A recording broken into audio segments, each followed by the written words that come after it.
Hello everyone, कैसे हो आप लोग। आई होप आप लोग सब सही होंगे और आपकी तैयारी भी बहुत अच्छी चल रही होगी। तो आज आप सभी के लिए मैं बीएमसी सब्जेक्ट आप लोगों के लिए लेके आया हूँ। बीएमसी बीएमसी के जो भी टॉपिक हैं आपके यूकेपीएससी जेई और यूकेपीएससी ए के से रिलेटेड वो सभी टॉपिक मैं आपको यहाँ पे कराऊंगा। ये आपकी बीएमसी की क्लास है। इसमें जो मैं बता रहा हूँ आपको, ये सीमेंट टॉपिक है। सीमेंट का यहाँ पे मैं इस क्लास में आपको सीमेंट के बारे में सब कुछ बताऊँगा। तो सीमेंट यहाँ पे बहुत ही इंपॉर्टेंट टॉपिक होता है बीएमसी में, और इससे क्वेश्चन भी सबसे ज़्यादा पूछे जाते हैं। तो चलिए शुरू करते हैं। देखिए, सीमेंट क्या है। सीमेंट एक बाइंडिंग मटेरियल है। सीमेंट दो टाइप के मटेरियल से मिलकर बना होता है, आर्जिलेशियस और कैलकेशियस मटेरियल से बना होता है। आर्जिलेशियस मटेरियल में क्ले आते हैं और लाइम होता है आपका कैलकेशियस मटेरियल में आते हैं। तो देखिए,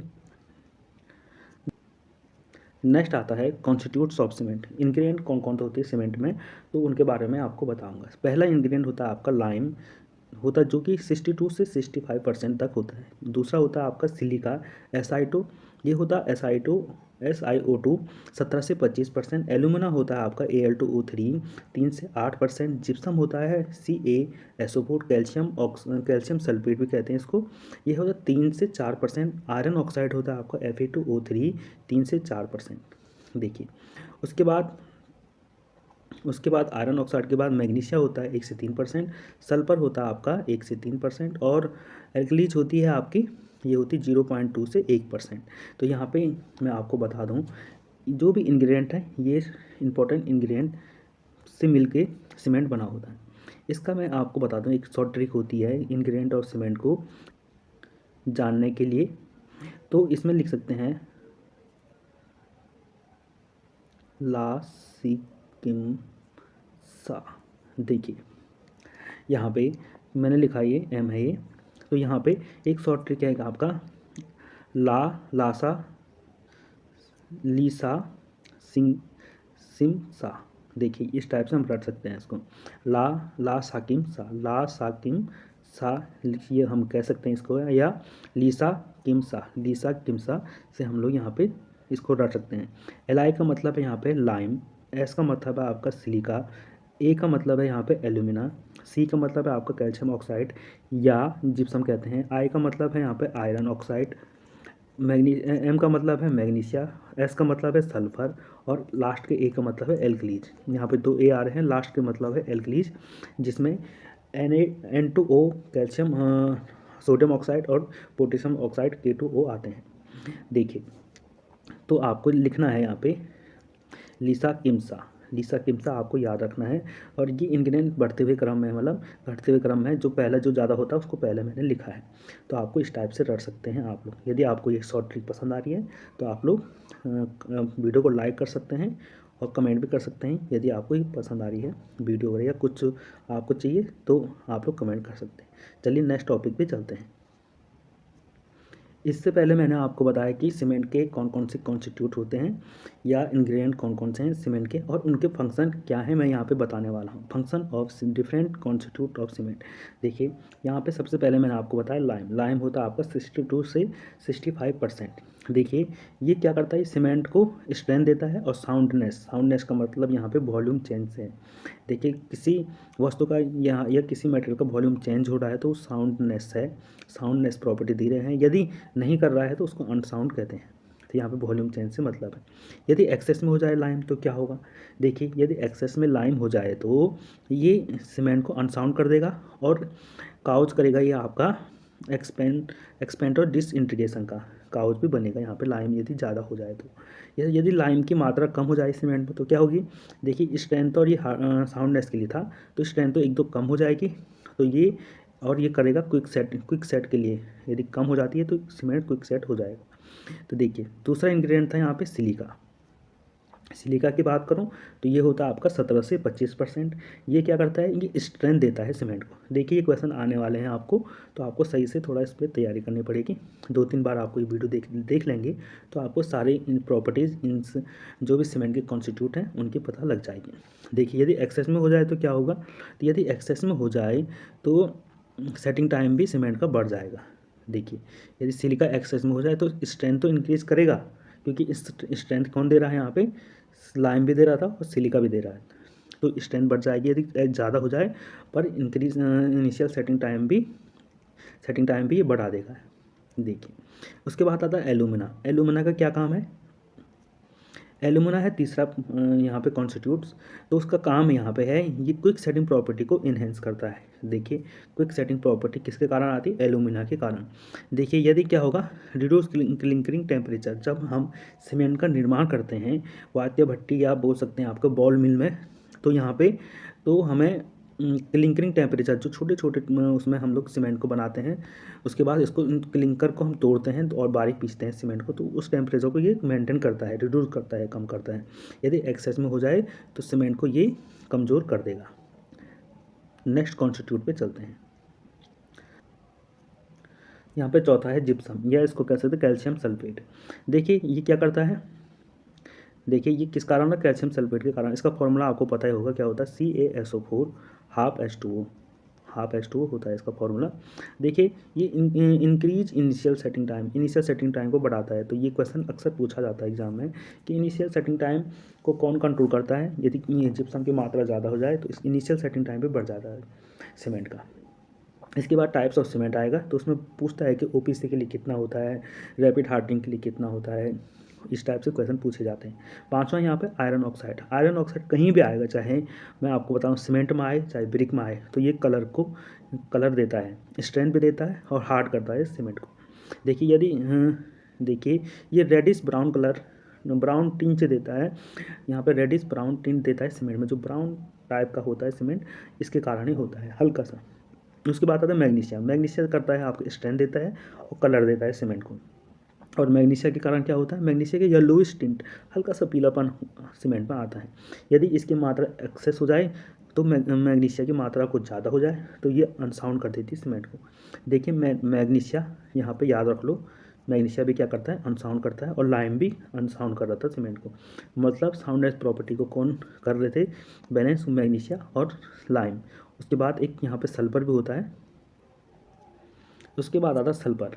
देखिए ये रिस्पॉन्सिबल फॉर इम्पार्टिंग साउंडनेस। देखिए ये भी साउंडनेस के लिए रिस्पॉन्सिबल होता है। देखिए soundness due to lime and magnesia can be measure directly.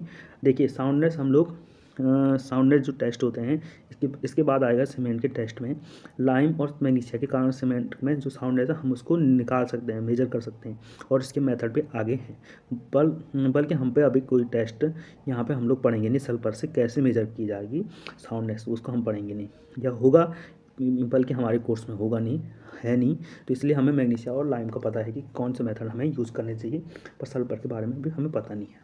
देखिए और अब देखिए एल्कलीज का जो है, एल्कलीज होता है आपका 0.2 से 1%। अब देखिए इसके कारण क्या होता है? इफ्लोरेंस, जो हम लोग जो सीमेंट का यूज़ करते हैं, जैसे आपने प्लास्टर में किया होगा सीमेंट दीवार पे, तो वाइट पैचेज आ जाते हैं ना, तो उसको कहते हैं हम लोग इन्फ्लोरेंस। देखिए और स्टैनिंग और इन्फ्लोरेंस को ये काउज होता है एल्कलीज। देखिए जो वाइट ग्रे स्पॉट होते हैं आपके सीमेंट में आते हैं प्लास्टर के दौरान, जैसे हम कहीं किसी दीवार प्लास्टर करते हैं, वाइट ग्रे जो आते हैं कलर की स्पॉट आते हैं, वो एल्कलीज के कारण आते हैं। एल्कलीज क्या था Na2O और K2O, पोटेशियम ऑक्साइड और सोडियम ऑक्साइड एल्कलीज होते हैं। यहाँ पे हमने पढ़ लिया है कि सीमेंट में कौन कौन से कॉन्स्टिट्यूट होते हैं, और उन कॉन्स्टिट्यूट का जो इंग्रेडिएंट होते हैं सीमेंट में, उनके काम क्या हैं। तो ये हमारा एक टॉपिक बनता है ये, तो ये पूरा हमें पता है सीमेंट कौन से दो मटेरियल से मिल के बना होता है, और उनका और कौन कौन से कॉन्स्टिट्यूट आपके सीमेंट में होते हैं, उनके काम क्या है, उनके फंक्शन क्या है। यहाँ पे एक टॉपिक क्लोज होता है। अब इसके बाद आता है आपका बोक्स कंपाउंड। इसके बाद आता है आपका बोगस कंपाउंड या बोक्स कंपाउंड, जो भी कहें आप लोग। देखिए यदि सीमेंट को हम वाटर के साथ रिएक्ट करते हैं, तो हमें जो कुछ कंपाउंड मिलते हैं, कॉम्प्लेक्स कंपाउंड, केमिकल कंपाउंड मिलते हैं, उनको हम बोगस कंपाउंड कहते हैं। आप लोग यहाँ पे पढ़ सकते हैं। देखिए पहला कंपाउंड होता है आपका जो वाटर के साथ रिएक्शन करके सीमेंट का बनता है, या ये कुछ जो ये चार बोगस कंपाउंड बनते हैं, तो इनको हम बोगस कंपाउंड कहते हैं। तो पहला जो बनता है, ये बनता है आपका ट्राई कैल्शियम एल्यूमिनेट। दूसरा बनता है आपका टेट्रा कैल्शियम फेरेट, और तीसरा बनता है आपका ट्राई कैल्शियम सिलिकेट, और चौथा बनता है आपका डाई कैल्शियम सिलिकेट। इसको हम लोग कहीं किसी बुक में ट्राई कैल्शियम सिलिकेट पहले देर का होगा, फिर डाई कैल्शियम सिलिकेट, फिर टेट्रा कैल्शियम फेरेट, और फिर लास्ट देर का होगा ट्राई कैल्शियम एल्यूमिनेट। ये मेनली ये 4 टाइप के बोगस कंपाउंड बनते हैं। अब इनका ये आता है कि ये जो बोगस कंपाउंड हैं इनके काम क्या क्या होते हैं। तो पहला हमने पढ़ा try calcium aluminate. Try calcium aluminate को शॉर्ट में लिखते हैं C3A, और इसका जो मेन फार्मूला ये होता है 3CaO Al2O3। देखिए ये कितना वेट होता है इसका, ये देखिए एक 4 से 14% होता है बाई वेट किसी भी सीमेंट में। देखिए और ये फॉर्म कैसे हो जाता है, पानी मिलाने के 24 आवर के एडिशन के अंतर्गत ये फॉर्म हो जाता है, बन जाता है। देखिए रिस्पॉन्सिबल किसके लिए यहाँ पे, heat of hydration, maximum heat of hydration किसकी होती है आपकी C3A ट्राई कैल्शियम एल्यूमिनेट की। उसके बाद आपका tetra calcium aluminate ferrite. Tetra calcium aluminate ferrite को लिखते हैं हम लोग C4A से, और इसका मेन फार्मूला ये होता है। मेन फार्मूला को रटने की आपको जरूरत है नहीं, आप लोग C4A या C3A इस टाइप से इसको याद कर सकते हैं। देखिए ये होता है 10 से 18% बाई वेट किसी भी सीमेंट में, और ये भी 24 आवर्स के अंतर्गत बन जाता है। 24 आवर वाटर मिलाने के बाद ये बन जाता है। देखिए amount of heat of hydration evolved during formation of this compound initially compare more the goes off decreasing with time. देखिए इसका क्या होता है कि इसका रेट ऑफ हाइड्रेशन सबसे ज़्यादा होता है, ये कहना चाह रहा है यहाँ पे बस। उसके बाद है तीसरा try calcium silicate. Try calcium silicate 45 से 85% होता है सीमेंट के में, वाटर मिलाने के बाद इतना बनता है, और ये होता है 1 वीक, एक वीक में ये एक वीक में बन जाता है वाटर मिलाने के बाद। देखिए responsible development of early strength, यदि हमें अर्ली स्ट्रेंथ करनी है तो हमें ट्राई कैल्शियम सिलिकेट की मात्रा बढ़ानी पड़ेगी। तो हमें इनिशियल एक वीक की जो स्ट्रेंथ मिलती है वो इनिशियल अर्ली स्ट्रेंथ जो मिलती है वो मिलती है हमें ट्राई कैल्शियम सिलिकेट से। चौथा यहाँ पे डाई कैल्शियम सिलिकेट C2S, उसका मेन फॉर्मूला आप लोग देख सकते हैं। ये होता है 15 से 35%, इतना भी रटने का आपको ज़रूरत है नहीं। इसका मेन काम क्या है वो यहाँ पे इम्पोर्टेंट है। और कब कब ये बनता है, देखिए ये बहुत ही स्लो बनता है, और यहाँ पे इसको जो पूरा बनने में लग जाता है यहाँ पे very slowly after addition of water cement में भी रिक्वायर्ड है 1 ईयर, एक साल तक ये एक साल के अंतराल में ये बन जाता है try calcium silicate. It is responsible for progressive strength. Progressive strength के लिए ये इंपॉर्टेंट है। प्रोग्रेसिव स्ट्रेंथ मतलब 28 दिन के बाद वाली स्ट्रेंथ के लिए हमारा यहाँ पे डाई कैल्शियम सिलिकेट इंपॉर्टेंट होता है। प्रोग्रेसिव स्ट्रेंथ के लिए di calcium silicate, one week वाली अर्ली स्ट्रेंथ के लिए ट्राई कैल्शियम सिलिकेट का यूज़ करते हैं। देखिए यहाँ पे नोट है बहुत important, if early strength is required, यदि हमें अर्ली स्ट्रेंथ चाहिए तो C3S ट्राई कैल्शियम सिलिकेट की मात्रा को हमें बढ़ाना पड़ेगा। कहाँ कहाँ यूज़ होता है ये, इमरजेंसी रूट वर्क के लिए हमें जल्दी स्ट्रेंथ चाहिए होती है सीमेंट में, और प्री फैब्रिकेशन वर्क के लिए यहाँ पे कंस्ट्रक्शन वर्क जो भी होता है प्री फैब्रिकेशन उसके लिए हमें जल्दी स्ट्रेंथ चाहिए होती है, तो हमें इंक्रीज करनी पड़ती है C3S की मात्रा, ट्राई कैल्शियम सिलिकेट की मात्रा को बढ़ाना पड़ता है। यदि हमें सीमेंट में लेटर स्टेज चाहिए, बाद में चाहिए स्ट्रेंथ, तो हमें इंक्रीज करना पड़ेगा C2S को, डाई कैल्शियम सिलिकेट को। तो यहाँ पे ये क्वेश्चन बनते हैं। आई होप आपको ये समझ आ चुका हो यहाँ तक। देखिए अभी तक हमने यहाँ पे 3 टॉपिक पर जो पढ़े वो हमें पता सीमेंट कौन से 2 मटेरियल से मिलकर बना होता है, एग्रीगेलियस और कैलकेशियस मटेरियल से मिलकर बनाता है। लाइम जो होता है कैलकेशियस मटेरियल होता है, और आर्जिलियस मटेरियल होता है क्ले या सिल्ट भी कह सकते हैं। उसके बाद हमें पता मेन कॉन्स्टिट्यूंट कौन कौन से होता है आपका लासा किम्सा, ये मैं आपको बताता लासा किम्सा, यहाँ पे शॉर्ट फॉर्म बता दी थी मैंने आपको। तो वो मेन कॉन्स्टिट्यूट होते हैं सीमेंट के, कितने कितने परसेंटेज में होते हैं ये इंपॉर्टेंट है, और उनका काम क्या क्या है ये इंपॉर्टेंट है। उसके बाद मैंने बताया आपको हीट ऑफ हाइड्रेशन। हाँ हाइड्रेशन के बाद यदि हम सीमेंट में वाटर को डालें तो उसके बाद बोगस कंपाउंड बनते हैं, और उन बोगस कंपाउंड का काम क्या क्या है, और कौन सा इंग्रेडिएंट जल्दी बनता है कितना, और कौन सा लेट में बनता है, और क्या क्या काम है ये मैंने आपको बता दी थी। उसके बाद आता है हार्डेशन ऑफ सीमेंट। यदि हम सीमेंट में पानी मिलाएं तो जो क्रिया होती है उसको हम लोग कहते हैं हीट हार्डेशन ऑफ सीमेंट। तो ये मेन है यहाँ पे। उसके बाद देखिए हीट ऑफ हार्डेशन ऑफ जो ऑर्डिनरी पोर्टलैंड सीमेंट OPC की बात करें तो 7 डेज में इतनी कैलोरी बनती है, 90 से 90 कैलोरी पर ग्राम। ड्यूरिंग 20 डेज में 90 से 100 ग्राम बनती है, इतने बनती है 100 कैलोरी बनती है। तो यहाँ पे ये इंपॉर्टेंट है नहीं। यदि वाटर, अब देखिए ये जो इंपॉर्टेंट मैं आपको बता रहा हूँ, 23% of by weight of cement require to carry out the complete hydration. Complete hydration के लिए हमें वाटर की रिक्वायरमेंट पड़ती है 23%। देखिए बट 15% हमें और वाटर की ज़रूरत पड़ती है, जो फिलिंग वॉइड्स को जो फिल करते हैं सीमेंट में, उसके लिए हमें 15% वाटर और एक्स्ट्रा चाहिए होता है। तो टोटल हमें जो इफेक्टिव वाटर की रिक्वायरमेंट हो जाती है वो हो जाती है 38%। पूरा सीमेंट की बाई वेट की बात कर रहा हूँ, बाई वेट का 38% वाटर की रिक्वायरमेंट हमें पड़ जाती है। देखिए अब देखिए यहाँ पे रेट ऑफ हाइड्रेशन का ये है बहुत इंपॉर्टेंट। यहाँ पे रेट ऑफ हाइड्रेशन सबसे ज़्यादा होता है C4AF का।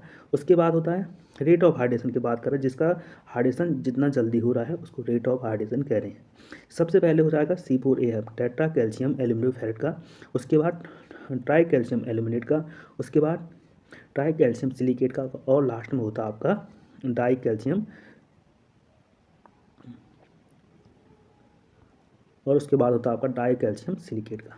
अब इसमें मैं बोल दूं आपको हीट ऑफ हाइड्रेशन सबसे ज़्यादा किसका होता है, तो उसका मैं बता देता हूँ। हीट ऑफ हाइड्रेशन की बात कर रहा हूँ मैं, तो यहाँ पे हीट ऑफ हाइड्रेशन में सबसे ज़्यादा हो जाएगा आपका C3A का, फिर उसके बाद आ जाएगा C3S का, फिर उसके बाद आ जाएगा C4AF का, और लास्ट में C2S यहाँ भी लास्ट था और वहाँ भी लास्ट था। आप लोग ये नोट कर सकते हैं। हीट ऑफ हाइड्रेशन के लिए ये है और रेट ऑफ हाइड्रेशन के लिए ये है। यहाँ से आपका एक ऑब्जेक्टिव क्वेश्चन आ सकता है। तो आपको यहाँ तक वीडियो पसंद आए तो वीडियो को लाइक कीजिएगा। इसके बाद मैंने यहाँ पे 3 टॉपिक आपको सीमेंट के बता दिए हैं। इसके बाद आता है सीमेंट की मिक्सिंग कैसी होती है, प्रोसेस कैसा, और सीमेंट बनता कैसा है। उसके बाद सीमेंट के कौन कौन से टेस्ट होते हैं और टाइप्स ऑफ सीमेंट, यहाँ पे एक टॉपिक बनता है। 3 टॉपिक और बच गए सीमेंट में। उसके बाद आपका सीमेंट का जो चैप्टर है वो कंप्लीट हो जाता है। सीमेंट का टॉपिक यहाँ से आपको क्वेश्चन पूछे जाएंगे। तो आई होप आपको वीडियो पसंद आया होगी। तो वीडियो को लाइक कीजिएगा, चैनल को सब्सक्राइब कर लीजिएगा। देखिए सीमेंट का एक क्लास आपके और होगी, 1 या 2 क्लास, तो आपको चैनल को सब्सक्राइब करना चाहिए मेरे हिसाब से, तभी आप लोग नेक्स्ट पार्ट देख पाएंगे। आई होप आपको वीडियो पसंद आएगी। तो वीडियो पसंद आए तो वीडियो को लाइक कीजिएगा, चैनल को सब्सक्राइब कीजिएगा, और यदि आपको कहीं पर कन्फ्यूज है तो आप लोग कमेंट कर सकते हैं। Thank you everyone, thank you so much.